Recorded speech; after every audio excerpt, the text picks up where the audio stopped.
Hey guys, this is Nate and this is the Nader Tater channel. Today I'm going to do some mowing of my grass trails out in the back 40, it's really back 35 acres, but so I'm using this MTL attachment 3-blade brush cutter. It's really made, you know, for thicker stuff, but I don't want to buy a mower. They make a mower as well for this thing, but this is a Bobcat Toolcat. It's basically a skid steer type hydraulic and diesel engine. And that's what I use for all of my property maintenance pretty much. But I do one thing for this before I go mowing, and that's installing some little brush hog wheels out front. These don't come from the MTL brand.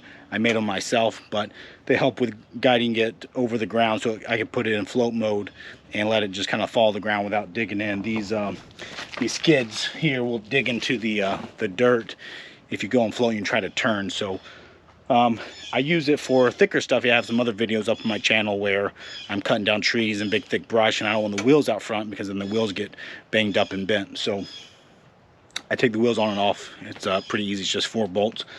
All right, so it is early June right now, so it's pretty toasty out. I'm sweating. It's about 85 and high humidity, so I'll be running the AC full blast on this guy. I have no problem with it overheating so long as you keep the grills cleaned out. So there's a radiator that's both for the engine coolant and the hydraulics in the back here. And you can see it does collect some leaves and debris. I was out cutting with this earlier, and they do collect, and so it's fairly easy to pick up the hydraulic dump bed and then just take that out and dump it upside down. That cleans it out. I have to do that maybe after a full day of mowing at most. I've never had it overheat. It always stays in green, but I just clean it out whenever I see needed. The other thing with AC, there's an AC condenser here, and these fins can get clogged up as well with grass. I actually don't have that problem with me typically, but I actually do have a kit. It's a screen kit that goes behind that door, and that keeps it from getting clogged up as well. So let's head out there. The grass is about 3 feet high. I haven't mowed this year at all, and so typically I like to mow maybe end of May or something. That's when a lot of the spring growth happens.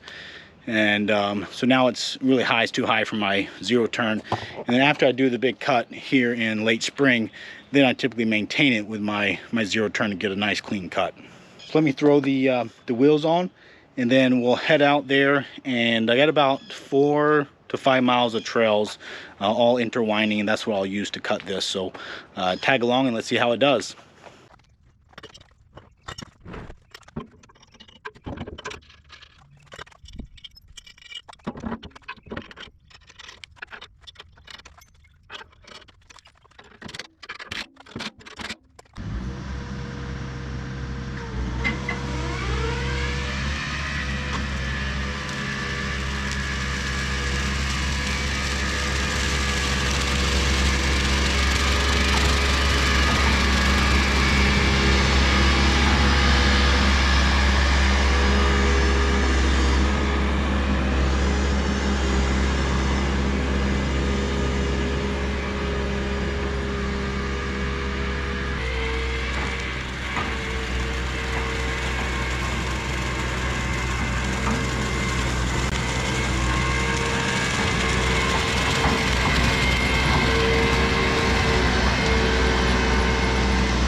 Alright, so we're out here.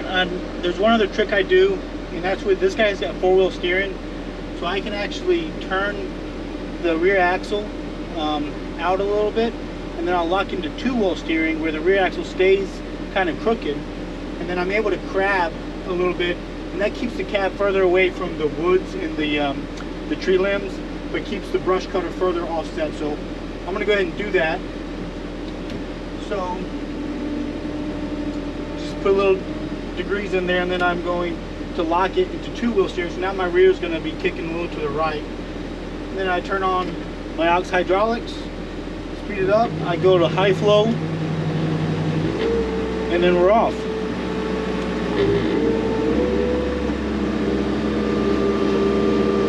So as you see here, the brush cutter is offset, and I can come over here. I'm actually going to take out this brush here anyways.